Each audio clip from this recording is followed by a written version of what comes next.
70 kilometre होगा, इतना दूर है, लेकिन इनके वहाँ पे एक प्रार्थना का सेंटर भी चलता है। आप लोग प्रार्थना करना, बावलवाड़ा है ना, बलवाड़ा मत करना, ठीक है? बलवाड़ा बावलवाड़ा, वहाँ पे इनके घर पे आराधना भी चलती है, महीने में एक बार अभी सेंटर है। और बहन इनका वचन को तो शायद नहीं पढ़ पाते हैं, लेकिन गवाही देते हैं लोगों को, और इनकी गवाही सुन के जरूर प्रभु ने बहुत काम किया है ना। शुरुआत में मैं इनके घर में गया था तो इन्होंने इनकी गवाही बताई थी कि ऐसे ऐसे शैतानिक शक्तियां इनको परेशान करती थी। कभी कबूतर बन के इनके घर आता, कभी मोर बन के आता, ऐसे ऐसे बता रहे थे। ऐसे ऐसे पक्षी, मतलब पक्षी जानवर, और ऐसे मतलब शैतानिक है ना। पक्षी परमेश्वर ने बनाए, लेकिन शैतान की अगुवाई में मतलब इनके घर आके इनको परेशान करते थे। ये बहुत डरते थे, लेकिन प्रभु ने इनको आशीष दी है और परमेश्वर ने छुटकारा दिया, और इनके घर पे ही प्रार्थना का सेंटर खड़ा हुआ। जोरदार प्रभु के लिए। एक दो तीन बहुत सारी इनकी गवाही है, ये इकट्ठी करके लेके आए, लेकिन मैं एक दो बताना चाहूँगा। जब ये विश्वास में नहीं थे, उस समय भोपों के पास जाते थे। हम सब जाते कि नहीं जाते? तो इनके घर एक भोपा आता था, इनका कोई भी वो दूर करता था। लेकिन बाद में ऐसा हुआ कि ये प्रभु में आए, परमेश्वर में आए, तो वो भोपा तो बंद हो गया होगा, लेकिन कहीं मिलते होंगे तो बातचीत होती होगी भाई कि तू मेरे घर, मतलब मैं आपके घर आता था तो अब आते नहीं हो, क्या हुआ ऐसा? तो इन्होंने बताया कि हम तो यीशु मसीह को मानते हैं। किसको मानते हैं? यीशु मसीह। तो उस दिन तो शायद उसने कुछ भी नहीं कहा, है ना। यीशु मसीह में जाने से हम शांति मिली है, प्रभु ने आशीष दिया, ऐसी सारी इन्होंने अपनी भाषा में गवाही दी होगी। पर बाद में ऐसा हुआ कि वो भोपा खुद बीमार हुआ। हालेलुया। आज आया नहीं, कितना अच्छा होता है गवाही का, वो आया नहीं।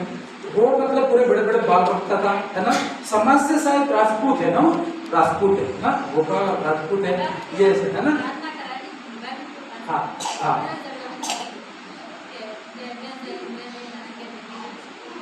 हाँ, ऐसे वो था, वही ना।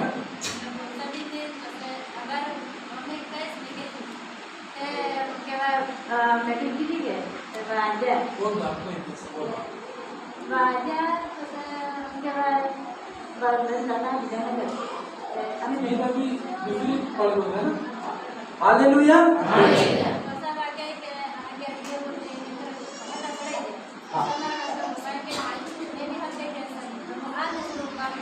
जैसे वो नई जान के विरोध करते है ना, आम बात है। कोई विरोध करता है तो ये शुरुआत है, लक्षण है कि ये जल्दी आएगा। हालेलुया। तो वो जो राजपूत जो भाई है वो आज आया नहीं, तो वो होगा तो लास्ट में वो बीमार हुआ, है ना। तो उसके अंदर ये ख्याल आया कि मैं इस बहन के घर, और इनके हस्बैंड का नाम क्या नाम है, मगन भाई, है ना। मगन भाई के घर में सेवा करने जाता था, पूजा पाठ करने जाता था। तो ये बंद हो गए, कहाँ गए, कहाँ जाके ठीक हुए, और वो ही इनके पास एड्रेस लेने आया, और लास्ट में वो यीशु मसीह में आया। हालेलुया। वो पाता तो बड़े बड़े बाल रखे थे, अभी बाल भी उतार दिए उसने, है ना। प्रभु में जैसे देखो इनके द्वारा कैसे ये तो आए, लेकिन इसके घर आने वाला एक भोपा और दूसरे कास्ट का प्रभु में आया। हालेलुया।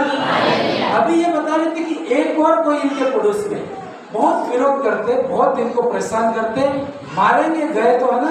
और कभी कभी हमको भी बोलते हैं कि तुम्हारे वहां आते उनको भी भगाएंगे, है ना। ऐसा बहुत सारी बातें, लेकिन प्रभु ने काम किया कि वो भी अभी एक सप्ताह से प्रभु में आया। हालेलुया। वचन पढ़ते, बाइबल को नहीं पढ़ सकते ना, बाइबल नहीं पढ़ सकते हैं। एक बार ऐसे कहा, एक व्यक्ति प्रार्थना कर रहा था, ठीक है।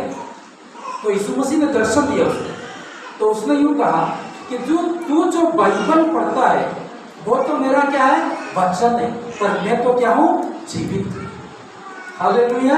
सच में अपनी सिंपल गवाही लोगों को बोलते, लोग विश्वास करते हैं, लोग प्रभु में आते हैं। इसका मतलब ये प्रभु इनके द्वारा काम। अब इनके जमाई है, बेटियां है, बहुत सारे रिश्तेदार, सबको इस मसीह के बारे में। इनकी माँ बीमार हो गई, तो इन्होंने इनकी माँ को भी कहा कि तू यीशु मसीह में आ तो ठीक हो जाएगी। और माँ के बारे में ये बता रहे थे उसमें कि बहुत तकलीफ थी, वो अभी चल रही है। हालेलुया।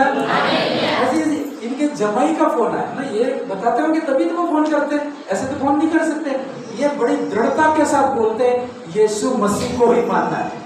इनके जमाई का फोन आया, इनकी जमाई की तकलीफ थी, ये बता भी रहे थे कि पेशाब पे ब्लड आ रहा है ना, बहुत गंभीर, वो परेशान हो गए।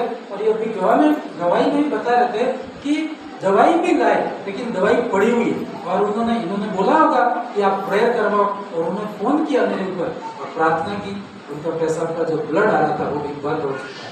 हालेलुया। जोरदार परमेश्वर की